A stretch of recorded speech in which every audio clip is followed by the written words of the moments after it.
మా యొక్క కుల సంఘాల లోపల మేము పట్టుకువెళ్ళాము.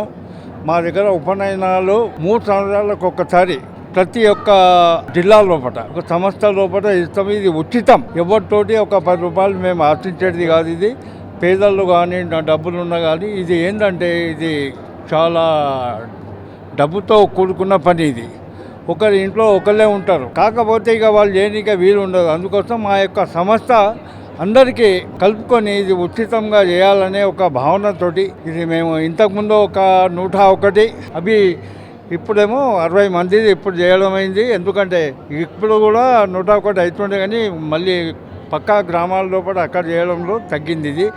అందుకోసము ప్రజలు ఎక్కడ ఉపనయనాలు మేము చేస్తూ ఉంటే అక్కడ వెళ్తూ ఉంటారు. అందుకోసము మేము కూడా ప్రజల కోసం మా క్షత్రియులు దీనికి చేద్దామనే మా యొక్క భావన, మా ఆలోచనలు ఉన్నాయి. ప్రతి సంవత్సరం కానీ 2 ఇయర్స్కు 100% చేస్తాం. జై గాయత్రి మాత, జై శాస్త్ర. ఎవరికి డబ్బులు అడగం. మేము ఎవరన్నా దాతలు ఇస్తే కంపల్సరీ మేము నో డొనేట్ మేము అడగం. అది వచ్చే డబ్బంతా పూజకే. ఎవరి దగ్గర 10 రూపాయలు మేము ఆశించాం. ఇక్కడ అయ్యే కార్యక్రమాలకు ఏమేమో సామాగ్రి చల్లుతుందో మిగిలింది వాళ్ళకే. మళ్ళా సహస్రార్జున మహారాజ్ की जय, रेणुका माता की जय, గాయత్రి మాతా की जय.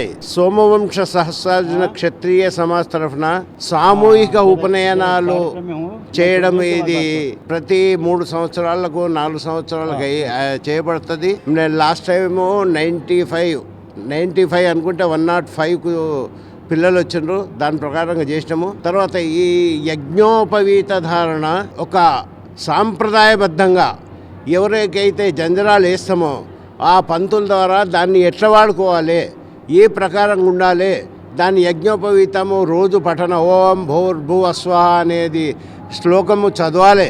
వాళ్లకు ఇప్పటి నుంచే పిల్లలకు ఒక సార్వజనమైన అలవాటు గురించి కానీ వాళ్ళ ప్రవర్తన కానీ ఒక సార్వజనికంగా వాళ్లకు ఉత్తేజపరచడానికి చేయడం జరుగుతున్నది.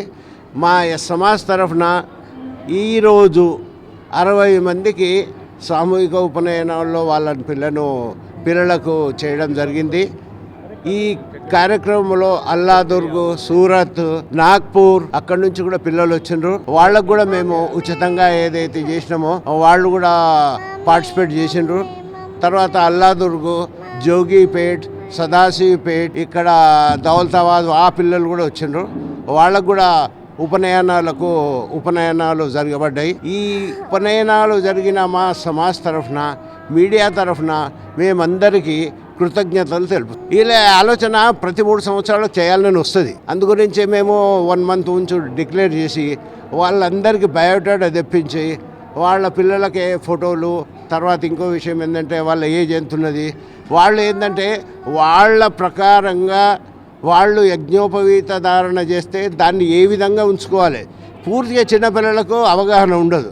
అందుగురించి 5 సంవత్సరాల దాటిన పిల్లలకే మేము ఇచ్చేస్తాము. ఉపనయన కార్యక్రమంలో విశ్వనాథ్ బాలకిషన్ గారి ప్రోత్సాహంతో ఆయన భగవద్గీత మొత్తం ఇక్కడ సప్లై చేసినారు.